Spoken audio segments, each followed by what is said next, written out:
Welcome to Bed Crime Stories podcast. I'm your host, T. If you like all things true crime, if you like it delivered in a peaceful, tranquil manner, if you like it clear and concise without drama, then I highly recommend you subscribe. And if you like what you hear, please smash the like button. It's a free way you can help. And now, without further ado, let's dig in. 41-year-old Taylor Casey was last seen on June 19th at a yoga retreat on Paradise Island in the Bahamas.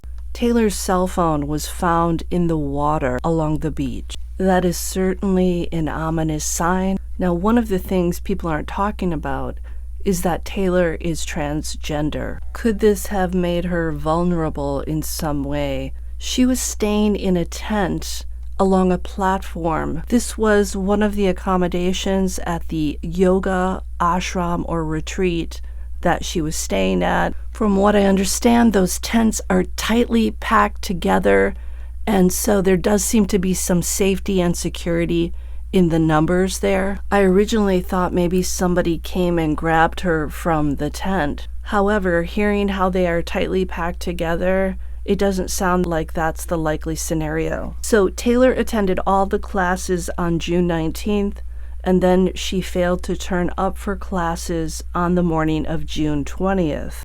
I want to read you an email that I received from someone who has actually stayed at that ashram before and in one of those tents. The tents are packed quite tightly together and are on a platform structure. I've stayed at that ashram before in one of those tents. I initially also suspected that she was taken from her tent, but now I'm reconsidering after a recent attendee pointed out how tightly they are lined up. It's been some years since I visited there, and I'd forgotten about that aspect of the setup. Many of the ashram fans have tried to push a drowning narrative, and I 100% do not believe that. If she had drowned, her body would have washed up to the shore by now, and this is all besides the fact that it seems very unlikely that a 41-year-old transgender woman who has likely learned over the years how to keep herself safe would have done something as risky as swim alone in the dark, despite strong cautions against doing so. The water there can be rough, and I did not enjoy swimming on that beach, and I'm a strong swimmer. I find it inconceivable that Taylor would swim in that water after dark, especially since the ashram warns you not to. So this person, who shall remain anonymous by the way, said also, I suspect that someone or some people at the ashram may have had something to do with her disappearance, and I would not be surprised if ashram staff/disciples were involved. So again, this person went there years ago. I'm not going to tell you in which year. She went for a 5-day class, and it was being presented by a guest presenter. She found the senior staff and the disciples to have an off-putting vibe, and the set songs, which is mandatory for karmic yogis and the yoga students, was almost forced upon the other guests, and she said she found it excessive. She said the chants that they made them do, it was the same thing every night. 30 or so minutes of meditation, 30 or so minutes of chanting, and then some kind of talk. And this person tried to be a good sport and went to most of them, but said that it became too much, specifically the chanting. She said she was only there for a week, but some people stay for a month or two or more and engage in this chanting routine every single day.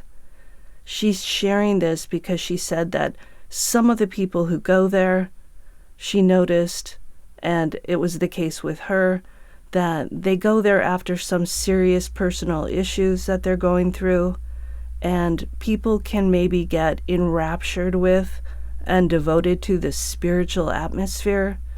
She also said she thinks that the place could attract some rather messed up people. Ashrams typically do tend to attract people with mental health issues. All of that, in conjunction with being cut off from the regular world, can create some very abnormal thought processes.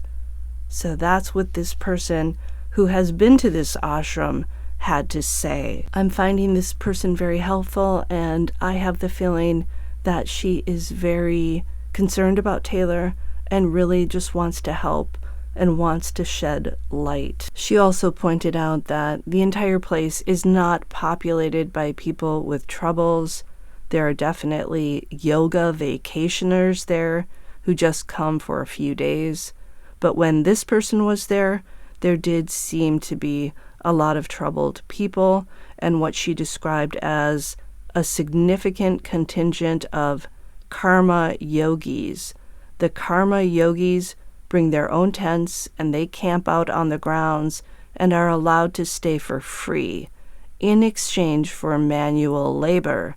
They also are required to attend all the satsangs and whatever other programs the ashram dictates.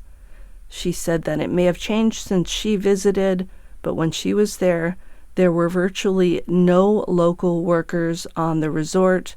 The only local workers I saw were women who did the laundry. So it sounds like everybody's experience at this ashram may be different. Some people may find it, ideal. They go there for a couple of days.